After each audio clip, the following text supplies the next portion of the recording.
আমাদের সমস্যা কি জানেন ভাই? বিচার কিন্তু সকলেই চায়, কিন্তু আসল বিচারপতিকে আমরা চেয়ারে তার বসাতে চাই না। এই যে সারা দেশে আপনারা মানে যেই পরিমাণ যে কাহিনীগুলো ঘটছে, আশা করি বুঝতে পেরেছেন। যারা দেখেছেন টিকটকে, ইউটিউবে, ফেসবুকে এবং নিউজে যে যেখানে দেখেছেন। তো এই সমস্ত কাহিনী সকলেই কিন্তু বিচার চাচ্ছি। কিন্তু আসল যে বিচার করতে পারবে, যারা সঠিক বিচারটা করতে পারবে তাদেরকেই বিচারের আসনে বসানো হচ্ছে না। সমস্যা তো এই জায়গাটাই। আজকে যদি শাসনটা যদি কোরআনের থাকতো, আমার মনে হয় না যে কারো এরকম করার সাহস হতো।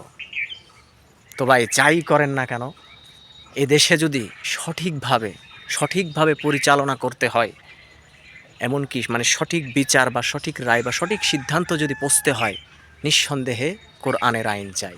এটাই হচ্ছে বাস্তব কথা। আপনি যতই লাফালাফি করেন, যত যাই করেন, জনগণ অনেকেই বাহবা দিচ্ছে, কিন্তু আসলে বাস্তবতা তা কিন্তু ঘটে না। ইতিহাসে প্রচুর বাহবা দিয়েছে, কিন্তু ঘটেনি। কিন্তু এবার একটা সুযোগ আছে অবশ্যই। আপনারা যে যেখান থেকে যাই করেন না কেন, যদি সঠিক বিচার আপনার হোক, আপনার আত্মীয় স্বজনের হোক, যাই হোক না কেন, সঠিক বিচারের আসনে যদি সঠিক মানুষটিকে বসাইতে চান, অবশ্যই কোরআনের পক্ষে কাজে লেগে যান।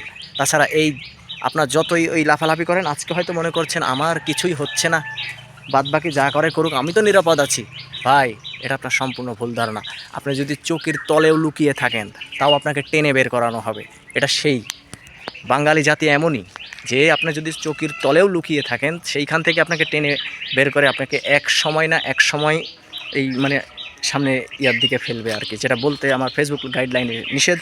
তো তারপরেও এই সমস্ত কথা বলা ঠিক না, যদিও আমার ফেসবুক গাইডলাইনে নিষেধ আছে, তারপরেও যে এই সমস্ত ভুলগুলা সাধারণ মানুষ করে, মানে হুজুক উঠলেই, মানে যে কোনো একটা হুজুক উঠলেই ওই হুজুকের সঙ্গে সঙ্গ দিয়ে আবারও যেই মানে বিচার চাই ঠিকই, কিন্তু আসল বিচারপতিকে তার আসনে বসায় না। ওই হুজুক উঠলেই মনে করেন যে অন্যান্য বিচারপতিকে বসাবে, তাদের কোনো বিচার ব্যবস্থা ভালো নয়, কিছু নাই। এই দেশে সঠিক যদি বিচার থাকতো, বিচার যদি সঠিক হয়, আমার মনে হয় না বিচার দেখে ওই সমস্ত কাজে কেউ লিপ্ত হবে। আমার কখনো মনে হয় না।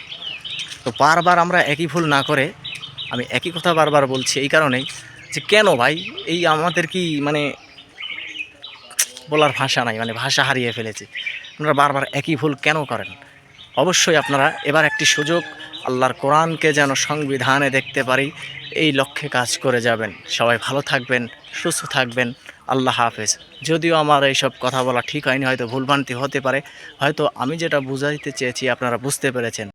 ফেসবুক গাইডলাইনের কারণে হয়তো আপনাদেরকে আমি সঠিকভাবে বুঝাইতে পারিনি, তবে আপনারা অবশ্যই বুঝতে পেরেছেন আমি কী বুঝাইতে পেরেছি। মুখ খুলে কথা বললে অনেক সমস্যা হবে, তারপরেও বলতে হয়। এগুলো না বললেও নয়, মানে নিজে থেকে মেনে নেওয়া যায় না এই সমস্ত কাহিনী মেনে